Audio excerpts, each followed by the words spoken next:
Yeah, definitely.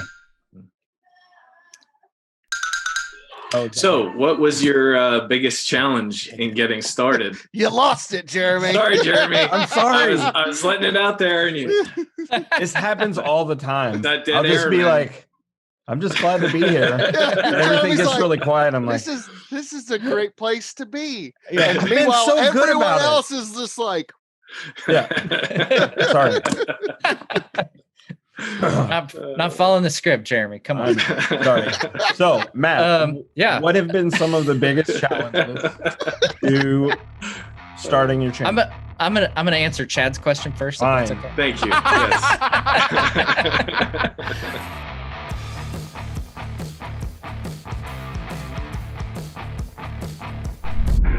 Welcome to the Dastardly Dingoes podcast, a show that celebrates all things nerdy. You'll get an insider's look into the world of comic books, graphic novels, TV and film, gaming and pop culture, as well as the technologies that drive all of it. Now, are you ready to get nerdy?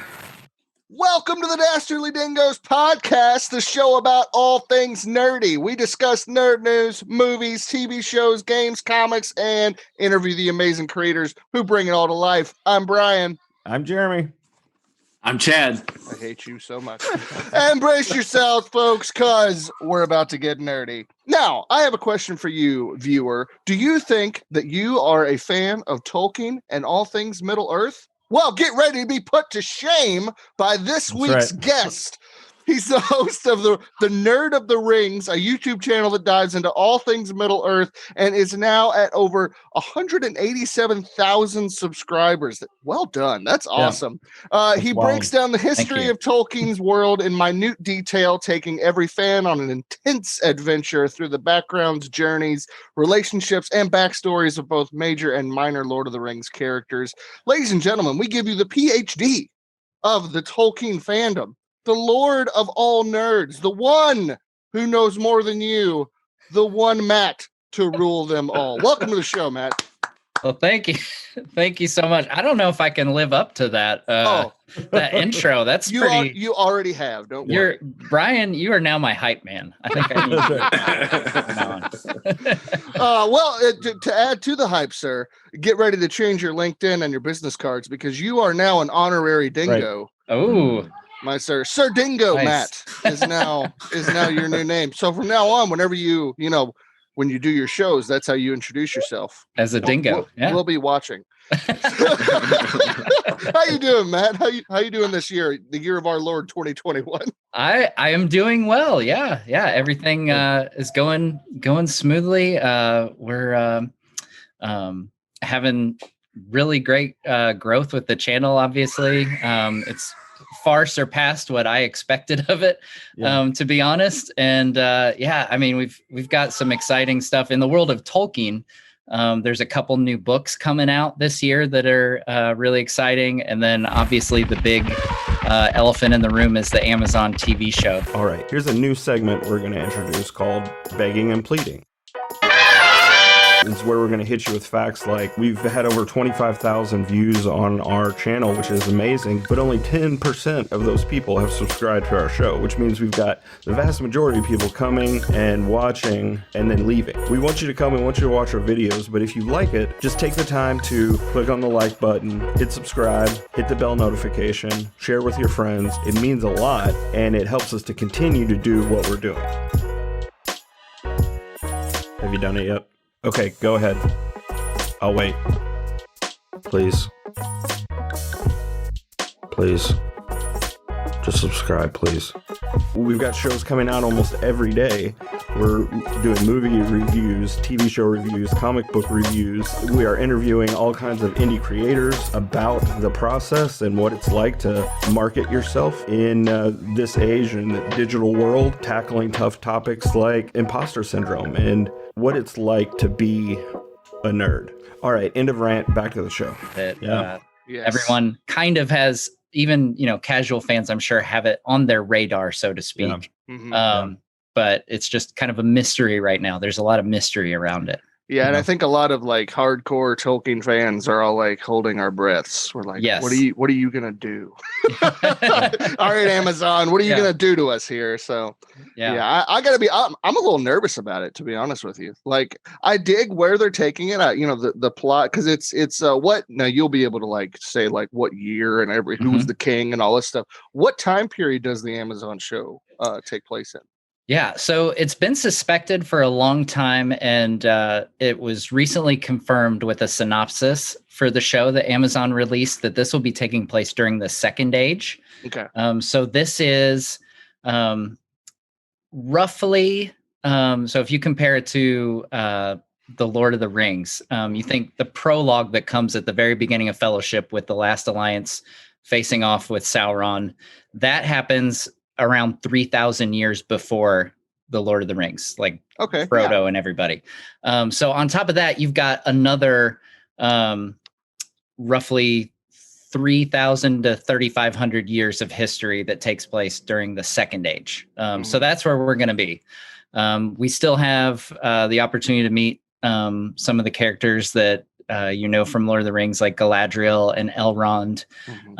In that prologue I mentioned, we get a quick glimpse of a character called Gil-galad, who's the High King of the elves at that time.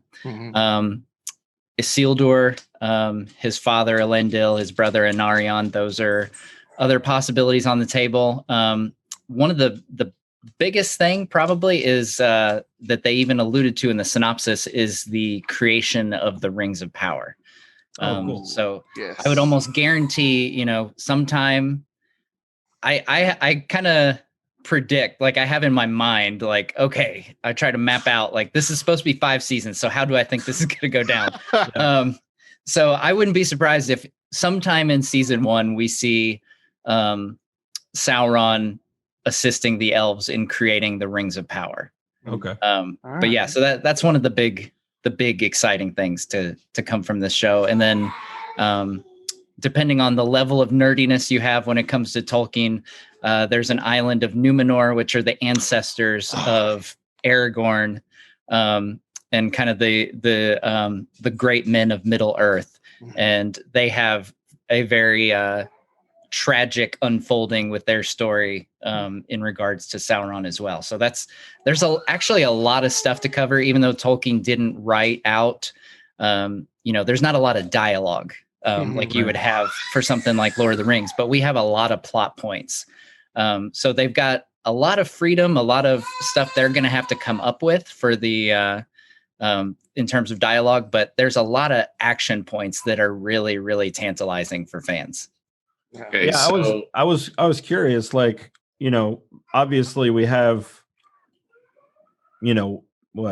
like 6 books that are like that Tolkien actually wrote, right? Of Middle-earth? Middle-earth, he wrote in his lifetime, he wrote The Hobbit and the 3 books that consist the Lord of the Rings. Everything else after that was edited by his son and published after his death. That's what I was asking, like, where is all the source material for the 6,500 years between this show and the movies? Yeah. So that's a good question that I get from time to time on the channel. People ask, what should I read before the Amazon show comes out to be as best prepared as I can?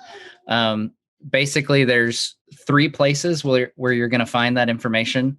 One will be in the appendices after the Lord of the Rings. So if you've read Lord of the Rings, but you stopped after, Sam returns to the Shire, then you've stopped too soon, and you should totally go back and read the appendices, because there's a wealth of knowledge in there. It tells you what happened to all the Fellowship members after they left, or after the destruction of the ring. So you find out what happened to Gimli, Legolas, Aragorn, all those guys.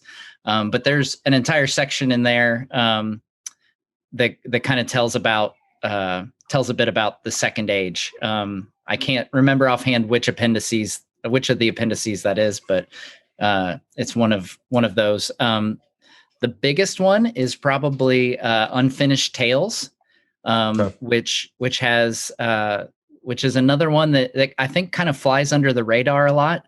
But it's got some really interesting chapters. There's one that's all about the wizards.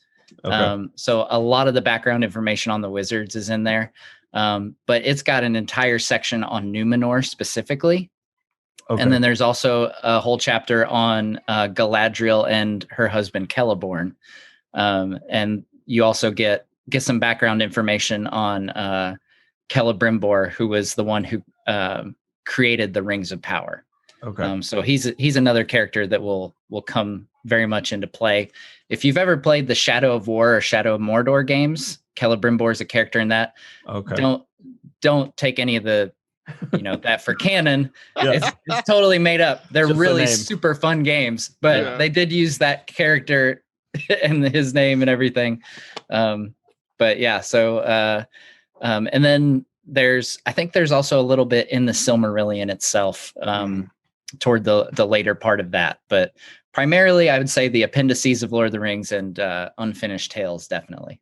Cool. Yeah, I'm really excited. Sorry, Chad. We have just been interrupting you all the time, and I'm going to do it again. It's okay. I'm really Go for excited. I'm really excited to read Unfinished Tales. I actually just bought it not too long ago, so it's next on the list. So, Chad, you may speak now. So here. So my question is, I know this is totally out of order because we're going to get to all these questions later, but the thing that fascinates me is your personal knowledge of this, like that you're able to rattle all that off. Like, how long have you been studying this? Like, when did you first get interested in Lord of the Rings and like really dove in deep into this?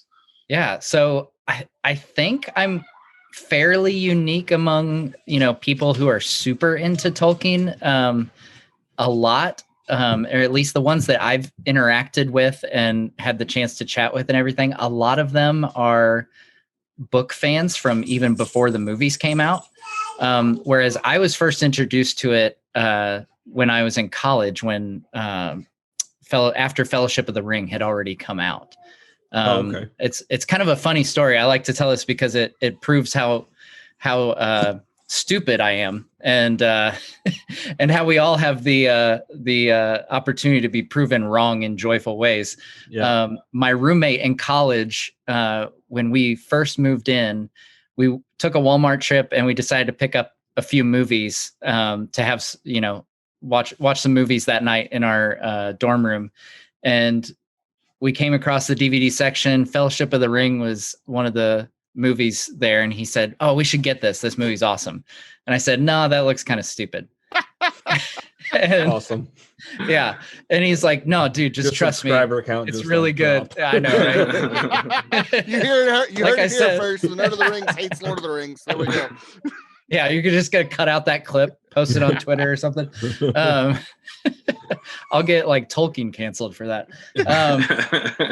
But yeah, so long story short, we watched that movie that night, and I was absolutely enthralled with that movie and just like absolutely captivated, and could not. I was asking questions like crazy. I'm sure, like, oh, what's the deal with that thing? And he was like, I don't know. Like, I've just like what you've seen is what I have seen. So just watch the movie.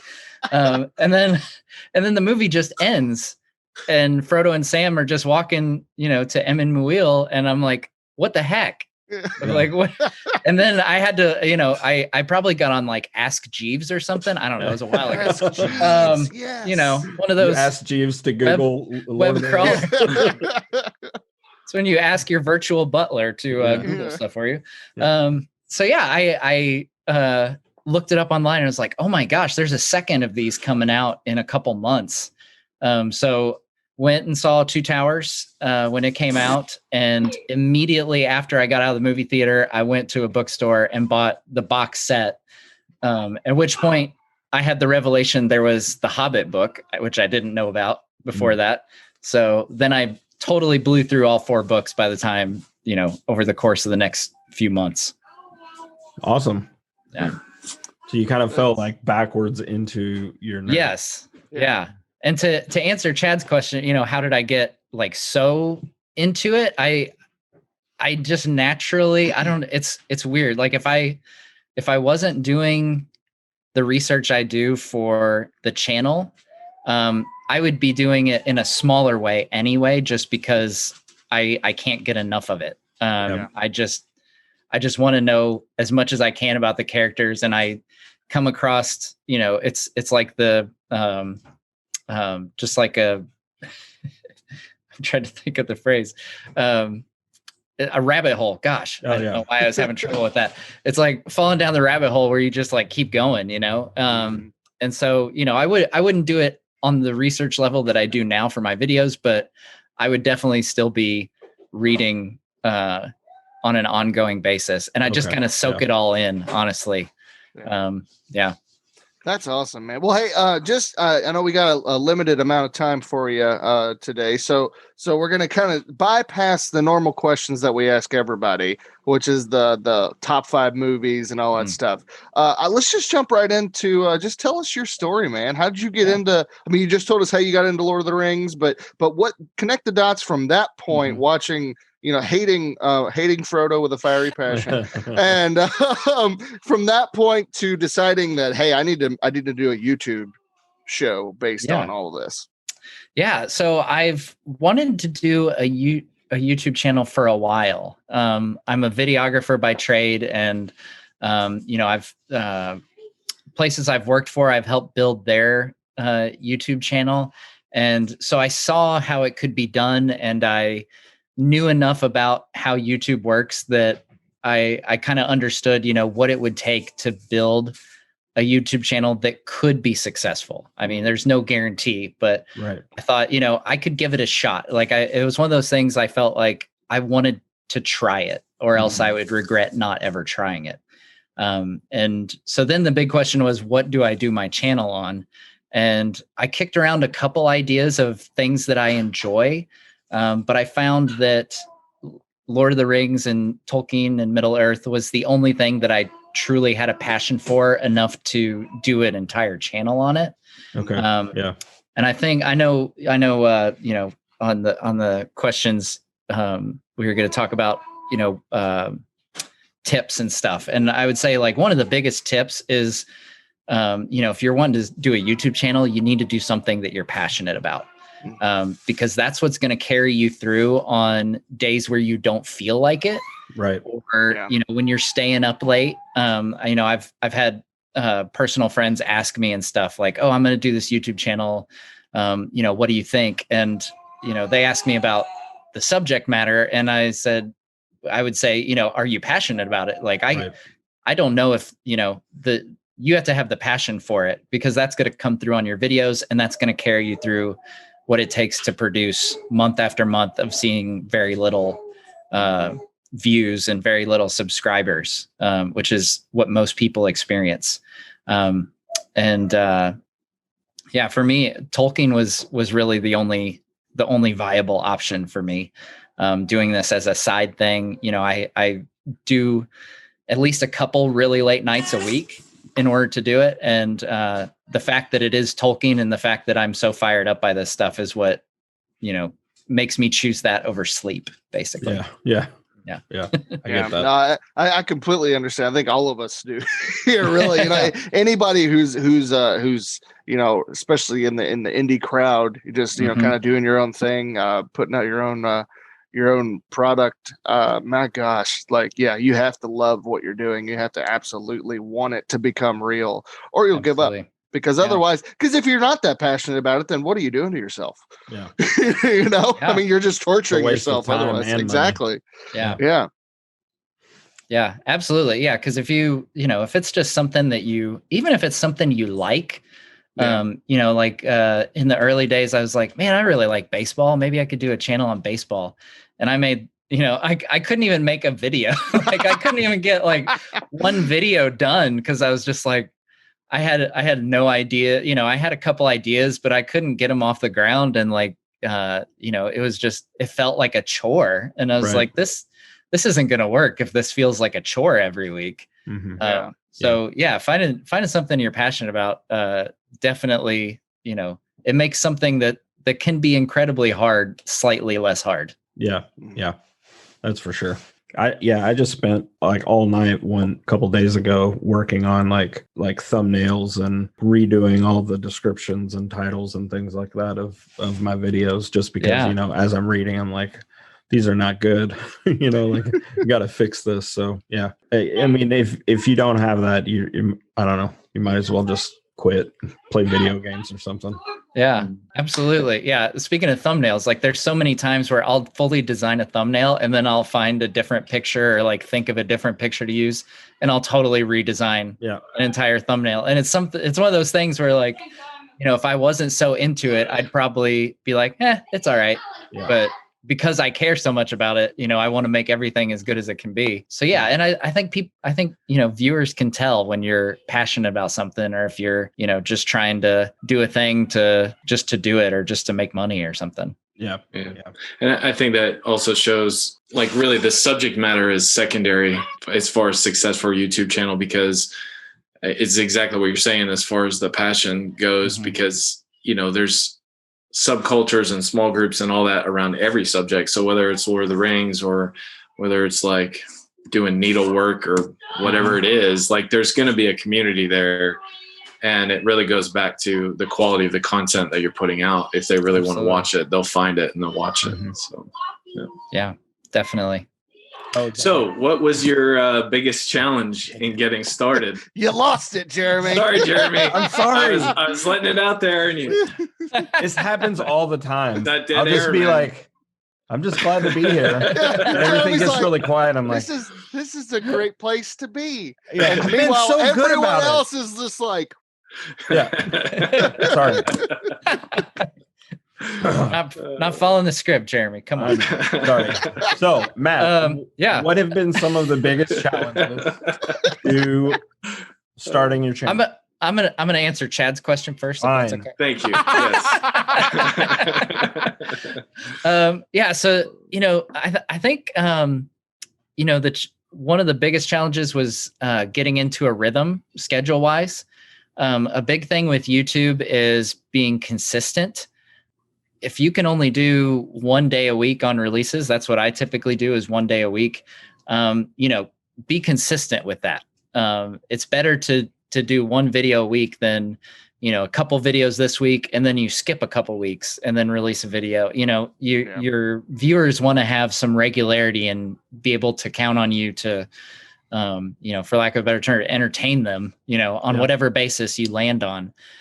So yeah, in the beginning stages, it was kind of hard to find that balance with my schedule. As I mentioned, I was doing it on the side. And so, figuring out schedule wise, and then also just kind of finding, for lack of a better term, my voice, I guess, or my technique.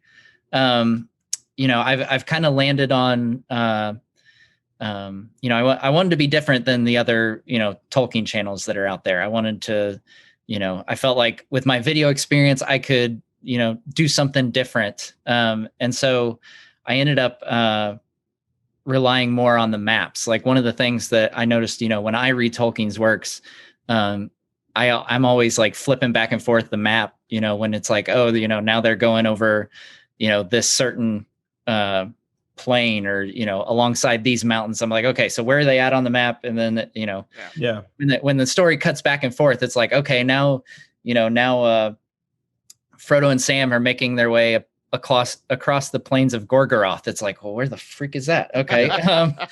And so it's helpful to know, you know, and so that's kind of how I landed on, you know, my biggest series on my channel is complete travels of, you know, whatever character. And so but I integrate those maps into every single video to show, you know, where people are. I feel like, you know, discovering that and discovering the way people reacted to that, you know, it's kind of you have to be a little bit fluid with, you know, you might have a certain idea in your mind when you start the channel, like this is how it's going to be, but you kind of have to be able to adapt with, you know, the stuff that your audience likes and the stuff that you like to produce as well. You know, what I originally started doing at the very, very beginning was less complicated because I, you know, was hoping to make it easier on my schedule. But I found that, you know, the videos that I do take longer, but I feel much more rewarded doing them. You know, I feel much better about them. The audience really seems to enjoy them. So for me, it's totally worth that extra time and effort. So I'd say, just discovering, my approach and my style was one of those things you just kind of have to work out along the way. And I think a common mistake that people make, they don't start a channel because they don't have that 100% locked down. Yeah. And I would say, just in my experience and my recommendation and with other YouTubers I've talked to, you need to just start. You're gonna look back in a year at your, very first videos and say, gosh, that sucks. But that's okay. Like, you'll do that regardless. So you might as well just get going and, start trying things out. Yeah. There's a great term, finished, not perfect. Just finish it, move on to the next thing, and eventually you'll get better for sure. Yeah. There's definitely a law of diminishing returns with stuff, you could keep tweaking and stuff all day long, or you could keep planning all day long. You could keep thinking like, well, I'm not going to start the channel until I've got 10 scripts ready or something. But at the end of the day, you've got to start sometime. Yeah. And I think with YouTube, another, tip I would say is, I've read this multiple places. I can't remember where I read or heard this, but one of the biggest mistakes that YouTubers make is they quit too early. So they don't really give themselves the opportunity to take off because they don't give themselves a long enough runway with their channel. So one of my favorite channels is Star Wars Theory, and he did a live stream where he was talking about how he made his channel and how he succeeded. And I think it was during his stream that he said, you have to give it a certain amount of time. You have to try it for a long time. You can't just expect to start a channel one day and then a month later you're going to be 100,000 subscribers. So when I decided to do this, I talked to my wife because I feel like that was a smart decision before I undertook this. Wise man. Marriage. There's some marriage advice in here too, I guess. But yeah, talk to your wife before you undertake basically a second job doing YouTube. So I said to her, if I'm going to try this, I need to do it right. I need to do it well. And I need to give it at least 6 months. And it ended up being about 9 months because we took some time off for our adoption there in the middle. So she was like, well, that, you kind of messed up your rhythm there. So, why don't you give it a couple more months?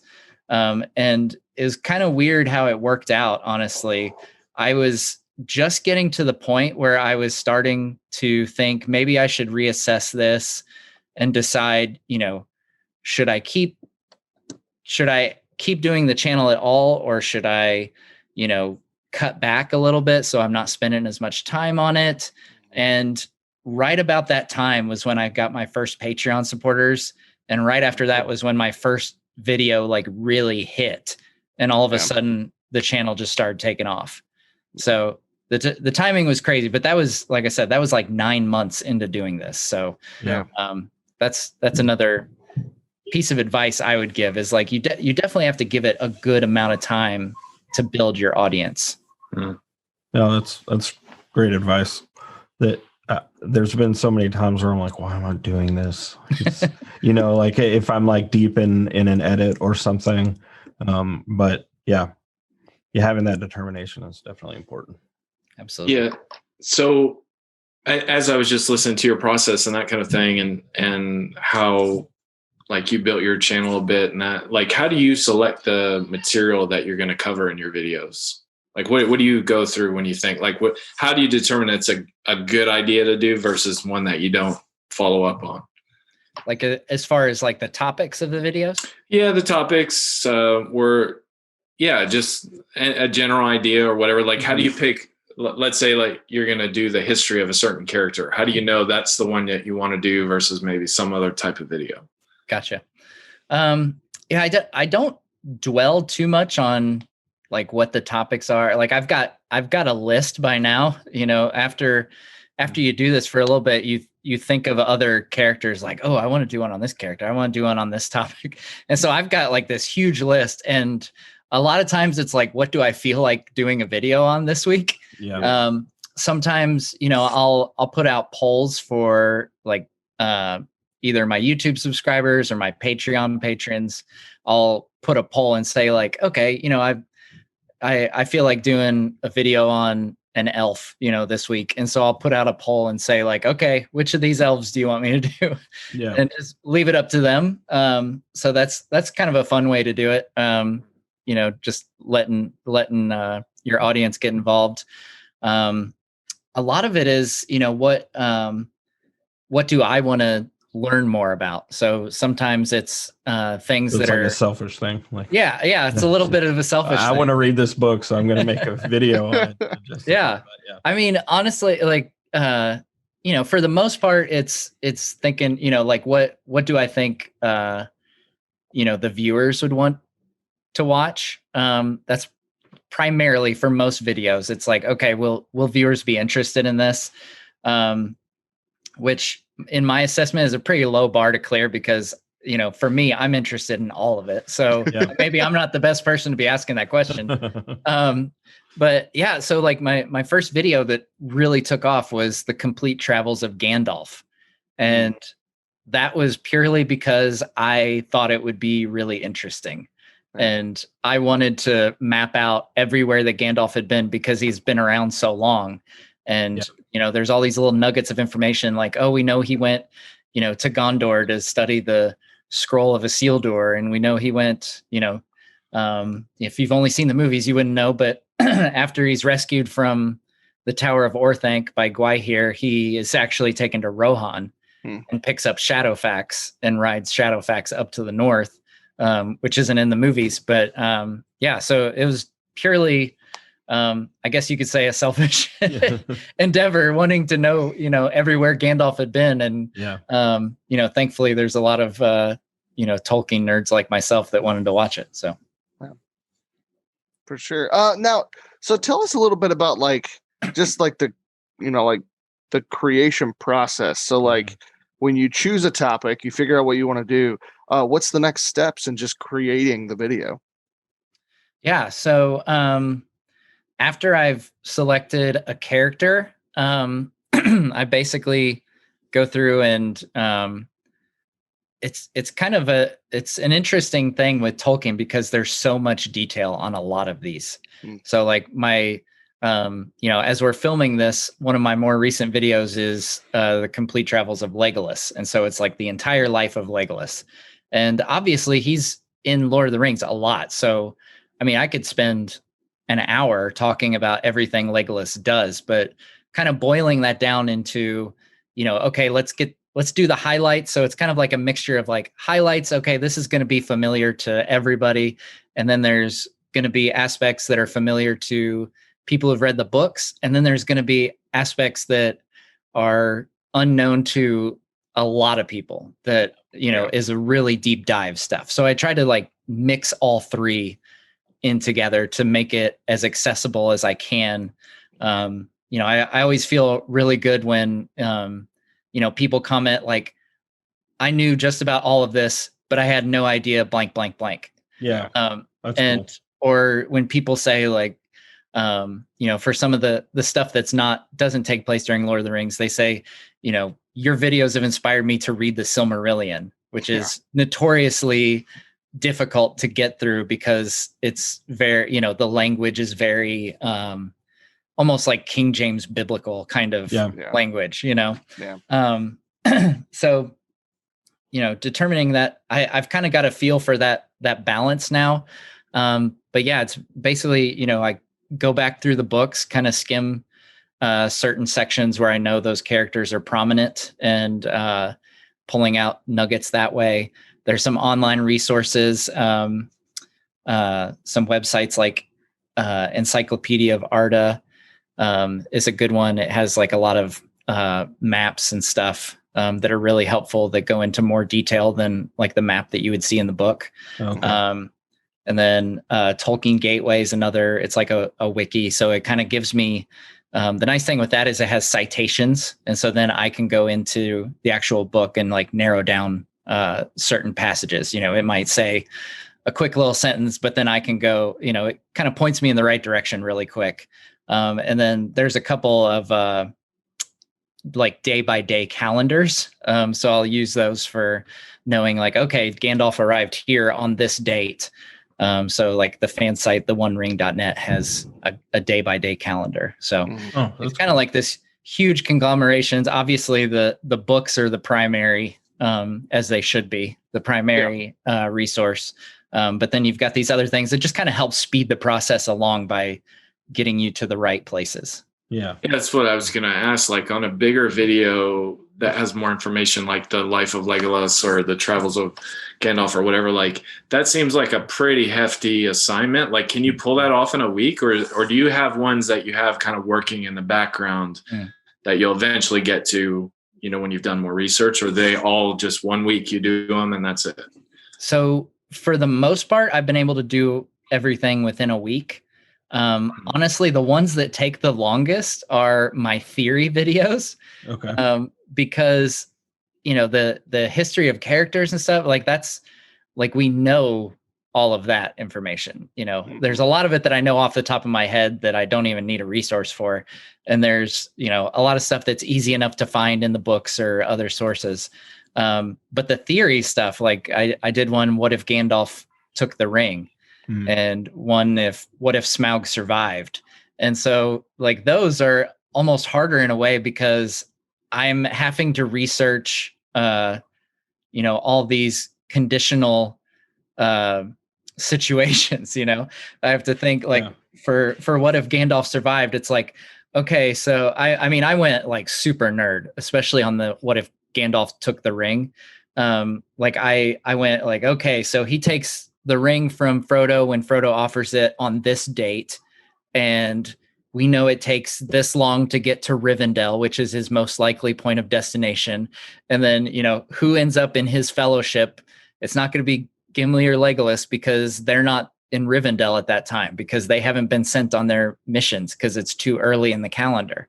Yeah. And so, and like these dominoes, all these like dominoes are in place. And so like, and then I have to research, okay, well, you know, if it's this date, where does that put these other people? And so it's like all these conditional things. And so the theory ones are actually the ones that I have kind of working like a few weeks out, just because I'll get like 3 paragraphs written down and then I'll discover something and I'll be like, well, scratch those last 3 paragraphs because that doesn't work.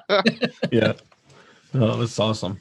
Yeah. That was one of the things that was difficult for me when I was reading the books is like everything has a name and they're not names that are familiar to you. And so it kind of creates this like, this block when you're trying to remember. And, you know, like every single pass and rock and split on a trail, like everything has a name.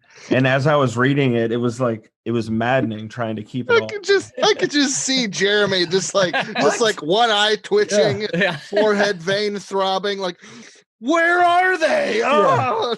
So I'm so glad that you said that, you know, like maps and things like that, because there were so many times where I was like, I need a map. And I don't understand what is going on. Yeah. Now a lot of like high fantasy books, which I love because I'm a huge map guy too. They'll have the map that unfolds. So that way you're actually reading the book, you know, both pages open and the map is just flopped out here at the end. So like you can follow along and go directly to it. I love it. Yeah. That's how, so my kids are kind of getting into, you know, nerdy books and stuff, especially my oldest, he's 9 now, and he's read all the Harry Potter books and he's read The Hobbit, and the most recent series he read was the Aragon books with like the dragon and stuff, and they have a map in the back, and he was like, oh, cool, it's got this map in the back. I was like, well, it's not as good as Tolkien's map, but okay. Oh, that's funny. But yeah, no, it's great to know where, especially with Tolkien, when he's so detailed on all these things. And I totally get where you're coming from, Jeremy. Like there are, I was just doing some editing on a video for Gimli, and there's this one section of Lord of the Rings where he names off all the different peaks of the Misty Mountains. And there's like some like a single mountain peak has like 4 different names. Yeah. Because you have like the Kuz duel, which is the dwarven language, and then you've got, the common tongue or something, and then you've got the Sindarin elf language, and then you've got the Quenya elf language. Yeah. So like, I mean, I totally get it. Yeah. So we talked about like the process of, your videos, but if you had to name like your favorite episode, what's your favorite episode? Oh man. It'd be really hard to pick against the Complete Travels of Gandalf, just because it's, the channel that really took off for me. Mm-hmm. It's the one that really like gave me hope and faith that this channel could work out and that this could be a successful YouTube channel. Aside from that, I will say I do have kind of an amusing one. My 4-year-old is a big fan of Smaug the dragon, and I think he might have made off with the Funko Pop. Oh, there it is. Okay, yeah. He takes off with the Funko Pop every once in a while because it's his favorite. Yeah. But he told me one day, Daddy, you need to make a video on Smaug. And yes, he does pronounce it Smaug because he knows how to pronounce it. And he was very adamant. Like, he wanted me to make a video on Smaug. I hadn't had plans to make one. I was like, oh, I'll get around to it. But he was so adamant about it. I was like, all right, I'll make a Smaug video for you. And so I make this video, and I kid you not, it is my 4th biggest video on my channel with over 650,000 views. That's crazy. And I'm like, that's awesome. Okay. I was like, so what do you want me to do next? I was gonna say, you need to take some more advice from that 4-year-old, man. Yeah. He just keeps saying Smaug. I'm like, I can't just do Smaug videos. That's awesome. Oh, that's great, man. So just like, if you like, as a person who has cultivated an amazing channel specifically geared towards Lord of the Rings and Middle Earth, if you could interview an actor from one of the movies, or anybody who was a part of the publication process that's still alive, who would it be? Well, yeah, unfortunately, obviously J.R.R. Tolkien died a long time ago, and his son Christopher, who when he was alive, that would have definitely been my for sure answer. He passed away just over a year ago, I think it was now. But I mean, that guy, like, he took, the works that most people point to, Hobbit, Lord of the Rings, that's it as far as what his father published. Like, everything that we've learned about Middle Earth afterwards is only because he took it upon himself to do it. So that's my quick appreciation shout out for Christopher Tolkien, because the guy is amazing. So that would have been a definite answer. I think, since we don't have either of those men around, I would definitely say the trio of Peter Jackson, Fran Walsh, and Philippa Boyens. So that's director and writers of the Lord of the Rings movies. I mean, at least for me, they were the way that I got introduced into this. Yeah. And, even after reading the books, and I know, there'll always be anytime there's an adaptation, there's going to be people who won't like it because it's not exactly like the book, but I mean, they're totally different mediums. And they took books that just about everyone on this planet said were unfilmable and filmed them. Yeah. And they were really, really good.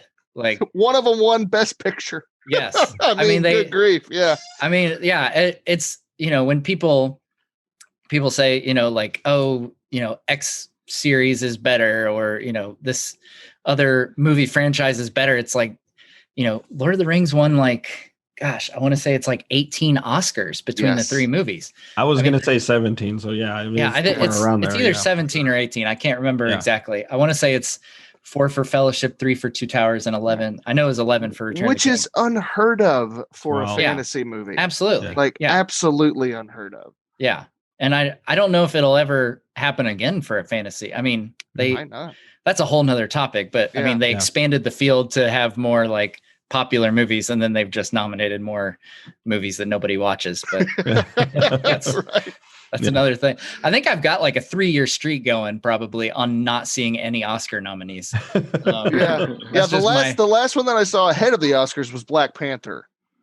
Yeah. Oh, and that was got it. Okay. Yeah, but even like I love Black Panther, but I was like, I don't know that it needs to be in that category, but it is. So I saw a nominated I forgot. Best Picture movie. Yeah. So I did see one. So I've seen one in like the last 3 years. In any time I've ever seen one, it's always after the Oscars. Yeah. Because that's when you hear everybody talking about a movie, and then I'm like, okay, I'll go. Like, I didn't watch. I wasn't gonna watch No Country for Old Men before it won an Oscar, and everybody was like, "This is an amazing movie." You know what I mean? Like, they're always very obscure, and don't already have a whole lot of buzz around them most of the time. So a lot of people have never heard of half of them before they make it to the Oscars, and then that's what makes people go watch them. I thought it was. Sorry, go ahead. Oh, I was just gonna say. So but I would definitely say those trio, especially Peter Jackson, just because to just talk with him about adapting the unadaptable, and is one of those things where again, like going back to the YouTube channel thing, like the passion comes through, like. And you watch the behind the scenes stuff. The remarkable thing about those movies is everyone is so united and such a family of making these the best they can possibly be. Like going from cast, crew, everybody. It's like, it was just like this perfect storm that we may never see again. Certainly in our lifetimes, I would not be surprised if something like that ever happens again. I think one of the coolest videos I've seen on your channel is the one where you interviewed one of the hobbits from the first series, and I forget who he was. The short fat one that never talked. I forget what his name was. Bomber. The dwarf from the Hobbit. Yeah, I legit thought, Chad, you were about to just leave it. He was the short one. It's like, oh god. I guess that's a good point. But I was just it was just so fun that you were able to get an actor on your channel and talk about like behind the scenes of what it was like to make the movie, and from his perspective, it's really cool. So Stephen Hunter. He was Bomber. I managed to get in contact with him. He was totally down for it. And since then I've had another cast member, Jed Brophy, who, so if you remember from The Hobbit, he was the dwarf that his hairstyle was kind of like a starfish. Yes. So, and then he's also some of the most memorable and quotable, like tertiary characters, I guess you would say, from the Lord of the Rings. So he plays a couple orcs, like the one that says, why can't we have some mates? What about them? They're fresh. That. That's a really good impression. No, thank you. But and then he was like all these different background character. Like he played a man of Rohan, and he played I think a man of Gondor and an elf at one time. And so he's played all these different characters. And so to be able to talk to him was one of the most exciting things that I've had the opportunity to do with the channel, just because he's someone I've been aware of. And I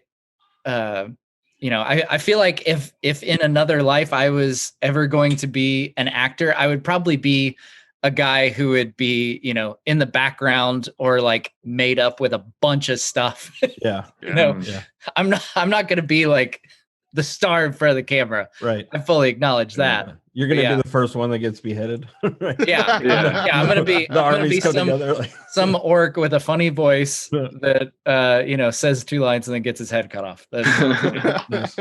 Well, you can tell the level of knowledge I have, because my original question, I said he was a hobbit when the Hobbit had dwarfs in it. So we all heard your. I know. We all heard your shame, Chad. I know. I'm so sorry. I'm so sorry.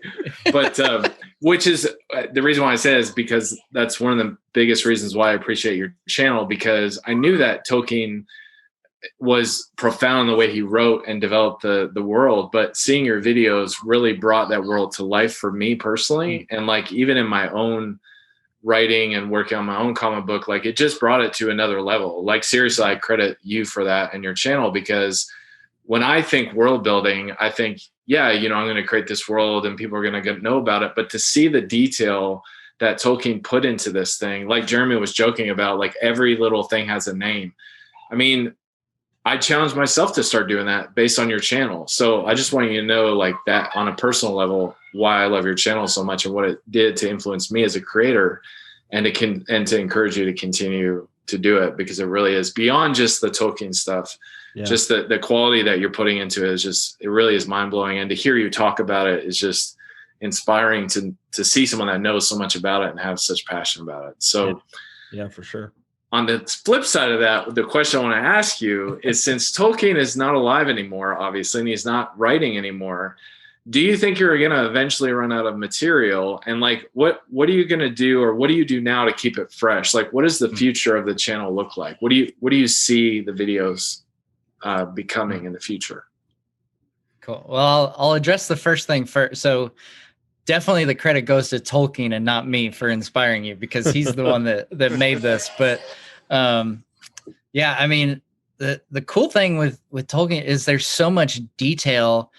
And, like we joked about, the mountain having 4 different names and stuff like that. Mm-hmm. But, the fact that everything has a name and everything has a history, like the smallest artifacts and items have history and meaning behind them, it makes it so real in a sense. Mm-hmm. The fact that you can study Tolkien's Middle Earth as if it was actual history is kind of amazing. And like the fact that it came from one guy with the help of his son, obviously getting everything out there, it's pretty incredible. So coming off that, I don't worry about running out of material anytime soon, for sure. Honestly, like even as I'm doing videos on characters, I'm kind of taking an overview approach. Like, I saw a clip of, I think Stephen Colbert was interviewing Andy Samberg about, and they got on the topic of the new Amazon show, and like his level of, nerd on this, it dwarfs mine. Like he just knows stuff off the top of his head that's crazy. But just the level of detail, that Tolkien went into, I could do a whole video. Like, so what Stephen brought up was the fact that the men of Numenor are the ones who create all the cities and monuments that are famous by the time of the Lord of the Rings in the Third Age. And he went into this thing about, it's because they're mortals, and, the immortal elves, they don't build these big cities because they're going to be around. Like it's the land that changes, not them. Whereas men, they're fleeting. They're only going to be here for a time. So they build these big monuments to leave a piece of themselves behind and to leave something to be remembered. Whereas the elves don't have to worry about that. They're going to be around. They can remember themselves, they can, like, they don't have to worry about being, fleeting and dying. So, you've got all these monuments like Orthanc and Minas Tirith and Minas Ithil that becomes Minas Morgul. And you've got, the Weathertop, the former watchtower of Amansul, like all these places, the Argonath, that the men built. So, a lot of times I'm doing kind of broad overviews on characters. Like I could easily go back and do videos on just the friendship of Gimli and Legolas. I've already done a video on Legolas. I'm working on one on Gimli, but I could do a whole deep dive into, why that friendship is significant, or, the lineage of Aragorn and why, why his lineage is significant. And, so there may come a day that I run out of Tolkien material to talk about, but it is not this day. Yes. Yes. Yes. I was like, he started it. He said it. He's going to do it. And you did it. That is a great place to come to a conclusion of the episode. Really quick though, before you go, we want to play with your mind a little bit. Jeremy, would you like to get a Dastardly Dingo flashcard out for the man? Yeah, I picked a good one. So what is left on your bucket list? What is left on my bucket list? Yeah. I definitely want to travel to New Zealand and visit especially Hobbiton, because they still have that made up from the films. Like after they actually, I don't know how the trouble with being like a super Tolkien nerd is you don't know how much is common knowledge. So I don't know how much to explain, but like after Lord of the Rings was shot, they actually tore the Shire down. Like everything was torn down. But then when they went back and filmed The Hobbit, they made it so that it could be permanent. So like the Hobbit holes are still at this farm that they filmed at. Oh, that's cool. Yeah. So for those who don't enjoy the Hobbit films, just know that you at least got the Shire out of it in real life. So yeah, that'd probably be the highest thing on my bucket list, would probably be to go see the Shire. Cool. Fantastic. Cool, man. Well, Matt, thank you so much for being on the show. It was great. I'm already a huge Lord of the Rings fan, but now like immediately after this, I'm just going to go sit down and get lost in the Silmarillion again. Nice. So really quick before we end, let everybody know where they can find your channel. Absolutely. YouTube.com/Nerd of the Rings. Cool. There you go. Awesome. That'll get you there. And guys, go, because it is just a plethora of amazing nerd knowledge. And good grief. Just some of the thumbnails alone are worth just going through the videos because they're spectacular. And again, Matt, thank you for being on. And everybody, thank you all for tuning into the Dastardly Dingoes podcast. Remember to hit like, subscribe, and share with your friends. Also hit that bell to get notified when a new episode airs. And as always, have fun, be safe, and save the precious. See you next time, everybody. See ya.